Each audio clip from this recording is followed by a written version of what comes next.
earliest writings of man, we know that the human race has been comprised of the haves and the have-nots. When I was a kid back during the Great Depression, I was obsessed with a desire to know what invisible something separated the haves from the have-nots, being a have-not. I wanted to know why so few managed to be well off financially in a country where success is available to everyone. For example, in checking the Statistical Abstract of the United States, published by the Bureau of the Census, I discovered, just lately, that only 10% of the men in this country, 65 years of age and older, have incomes of $6,000 or more a year. More than 80% of all men 65 or older have incomes under $4,000 a year. Only 7.6% have incomes between $7,000 and $10,000 a year, and only 3.7% have incomes of $10,000 a year or more. A man starts his working career in his 20s, often earlier. He's fortunate in that he lives in the free world. He has better than 40 years to make the grade financially in the richest country on earth. Yet, according to the statistics, only about 10 out of 100 will be financially secure by the time 65 rolls around, and only about 4 men out of 100 will be financially comfortable. Now, why? Well, let me tell you how to find out for yourself. Conduct your own survey. Start down the street in your neighborhood on any Saturday or Sunday and ask the man of every house 2 questions. The first question is, what are you doing at the present time to increase your income now? That is, how much do you want to earn? And when you've evaluated the blank stare you get in response to that question, ask question number 2, which goes, how much money are you planning to be worth at age 65? Now, when the silence becomes too unnerving, thank him and move on to the next house. Ask 50 men, 100, 1,000, until you're completely convinced that the reason men don't make more money during their working lives, and the reason men aren't financially independent by the time they're 65, is simply that they seldom, if ever, do any constructive thinking on either subject. It's that simple, unfortunately. The reason it's so easy to earn far more money than the average man earns in this country is that so very few, are going about it the right way. This is a race without enough contestants to bother about. The few who are really in the race can all be winners. Some will finish ahead of the others, but even the man who finishes last in this race will be financially secure.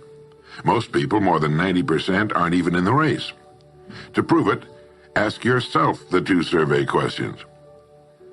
Up until the time you started listening to this message, what were your plans for increasing your income? How much do you want to earn? And how much money had you decided to be worth by the time you're 65? You see, people who earn large incomes aren't lucky, and they're not crooks as those without money are so fond of pretending, nor are they endowed with more brains or talent necessarily than their friends and neighbors, nor are they privy to occult secrets, and only a very few were lucky enough to have had rich fathers or grandfathers. Most of the people earning the big incomes today started the same way you and I did, and most other people. The only difference between the men who earn big incomes and those who earn small incomes is that those earning big incomes decided to earn more. They're the people who made it their business to earn more. You see, a woman who does not think about baking an apple pie for dinner tonight will never think of looking up the recipe for apple pie. Without the decision for pie, there's no motivation for checking out the recipe. A man who does not think about driving his car to St. Louis, Missouri or Nacogdoches, Texas will never get road maps which show how to get to St. Louis or Nacogdoches. And a man who never decides to earn more money will never think of learning how, of looking up the rules for earning more money. You see, people do what they make up their minds to do. So get rid of the ancient superstition once and for all that people who earn big money are special people, or lucky, or get the breaks, or had money to begin with, or knew someone, or are smarter, or anything else. These are alibis. They can all be disproved 1,000 times. The reason there are so many of these alibis around is that men who fail to make the grade financially are seldom honest enough to just admit that they really didn't try and keep trying. So in order to justify their failure, in order to remain seated, they dream up and pass along these old alibis. We're all self-made, but only the successful will admit it. I once had occasion to visit Charleston, South Carolina. I'd never been there before, so I hired a taxi to drive me around the historic old town. I particularly wanted to see the battery where that famous shot was fired on Fort Sumter. Along this beautiful drive, some of Charleston's oldest and finest homes look out over the bay. I commented to my cab driver on what lovely homes they were, and he said, yes, some of those homes have 40 rooms. And then he thought a moment and he said, and every one of them is owned by a crook. This is how the have-nots justify themselves and their lot in life. I didn't say anything because I didn't feel I was entitled to advise him or try to straighten out his thinking. This is a free country where as long as he doesn't hurt others, everyone has the unalienable right to be just as wrong as he wants to be. As Thomas R. Lounsbury, the American scholar and educator, put it, we must view with profound respect the infinite capacity of the human mind to resist the inroads of useful knowledge. My taxi driver and men and women like him all over the world have been kidding themselves and holding themselves down and refusing the bounty and abundance of the world for centuries. Knowledge is available to everyone. We can either listen to those qualified to teach us, or we can go along with those ancient stumbling blocks we get from people who don't know any more than we do. The truth, incidentally, about those homes along that beautiful drive is that they were built by the men and women who made the largest contribution to the city of Charleston. In just a moment, I'm going to give you the formula for getting rich, but before I do, I want to remind you of something. Before a jet pilot begins his takeoff from an airport, he carefully goes over a checklist, item by item. He does this not only because it's required by law, but because he cannot afford to trust so important a job to his memory alone. He has another checklist that he goes over just as carefully before he begins his letdown at his destination. He does this without fail every time he takes off and every time he lands. Well, I think living successfully is as important as flying an airplane. And because of this, I think each of us needs a checklist too. And that's why there's one included with this cassette. We need a checklist to go over item by item before we take off in the morning and before we drop off to sleep every night. So I want to recommend that you affix the checklist to your bathroom mirror. Stare at it as you brush your teeth in the morning and stare at it again as you prepare for bed at night. Go over each item, and as you do, think of what each item represents. Now here's number one. It's the formula for getting rich.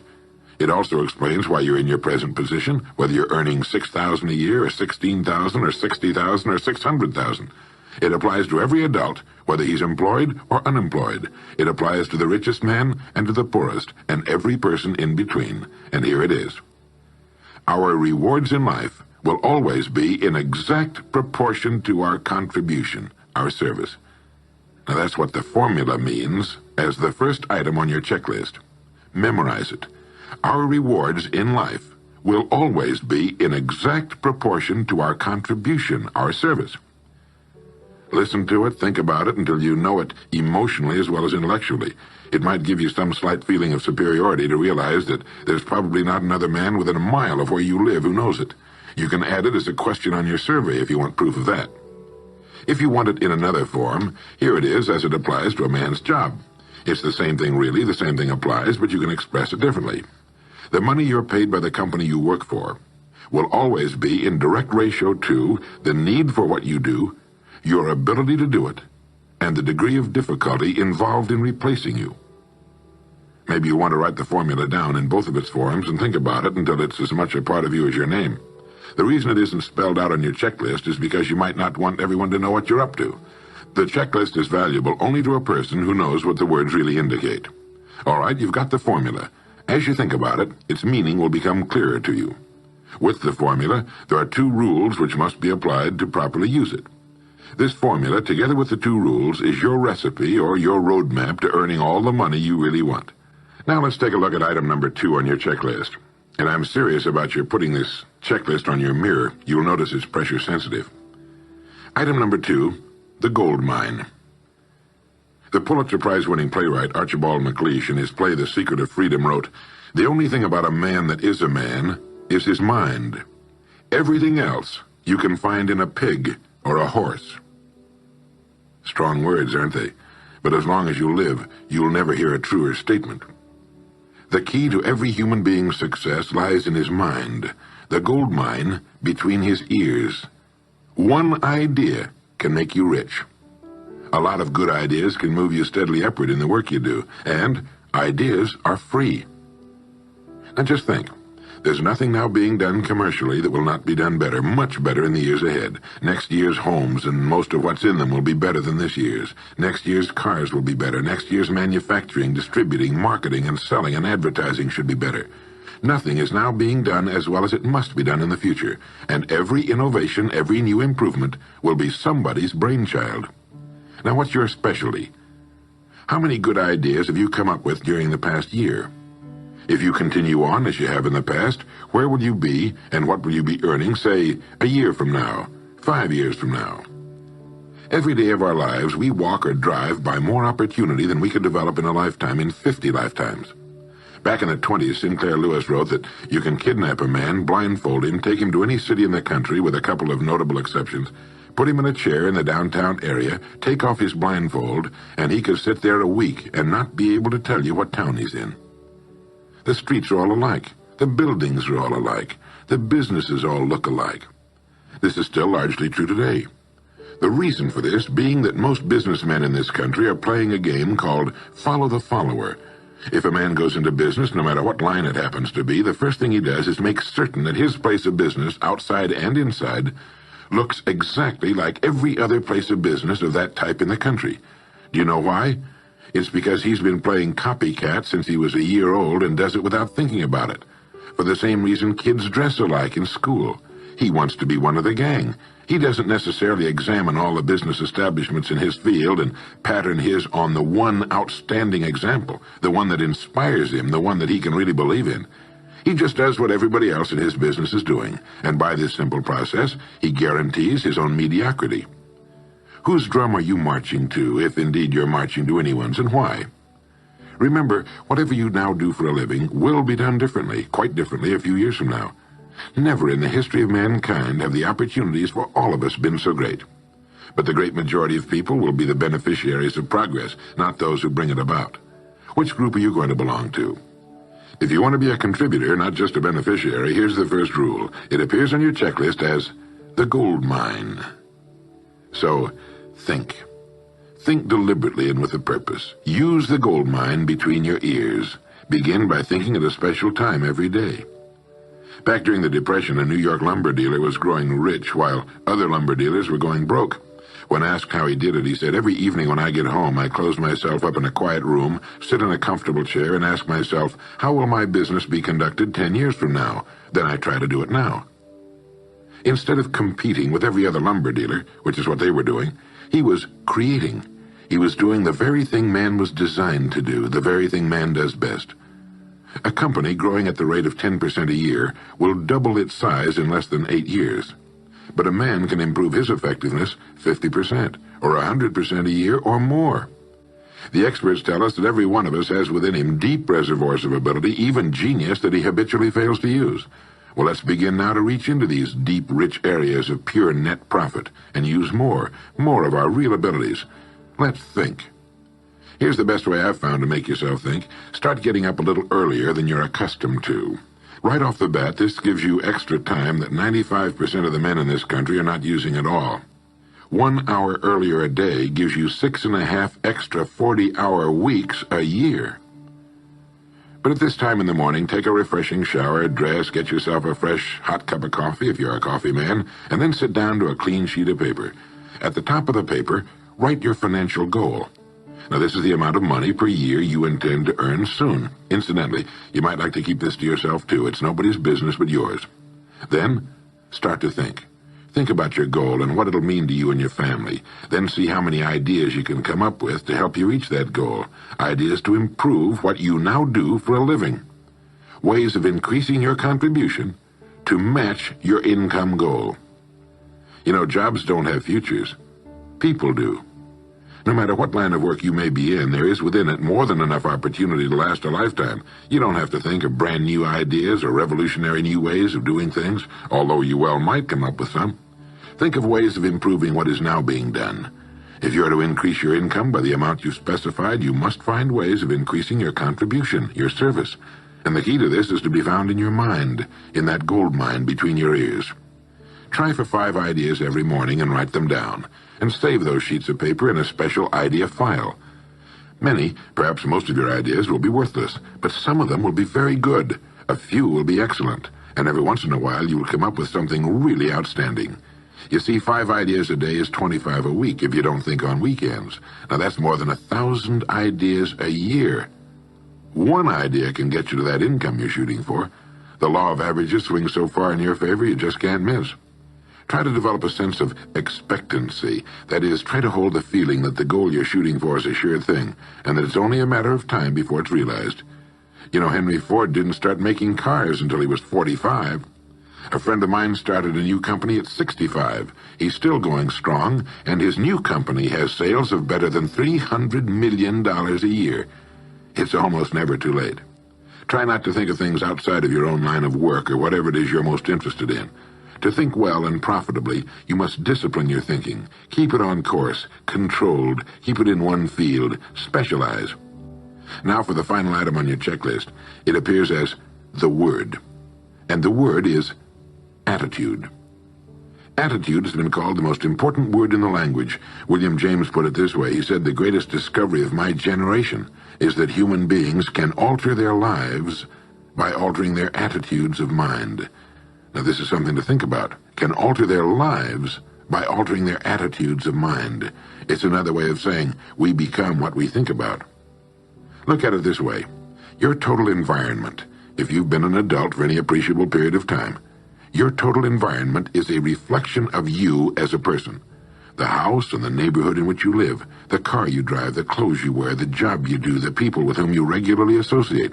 Your total environment is an exact and merciless mirror of you as a human being. Now, if you feel your environment can stand some improvement, you have only to improve your attitude, and your world will gradually change to reflect the changing person. Here's how to change your attitude. Beginning now, begin to act as would the person you most want to become. Now that is, if you were already in possession of the goal you're shooting for, how would you conduct yourself in all of your affairs?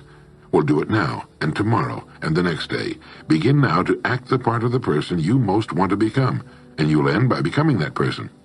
Subtly, in little ways, in the way you dress, in the way you talk, in the unfailing courtesy you show to every person with whom you come in contact. Begin to act the part of the person who has already achieved that which you're shooting for.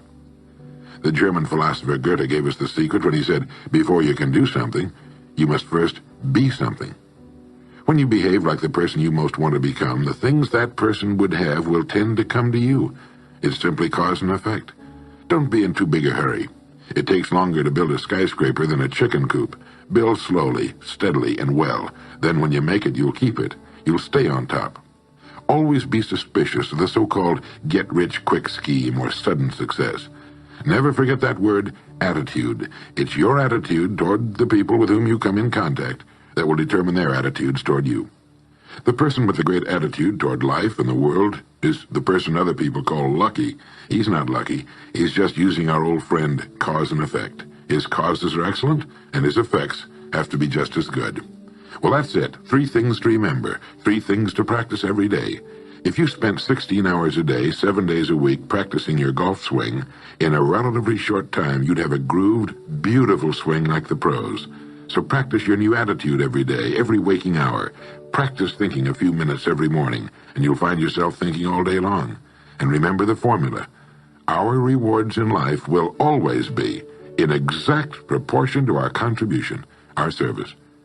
Go over the ideas in this message every day until they're as much a part of you as your name and your temporary address.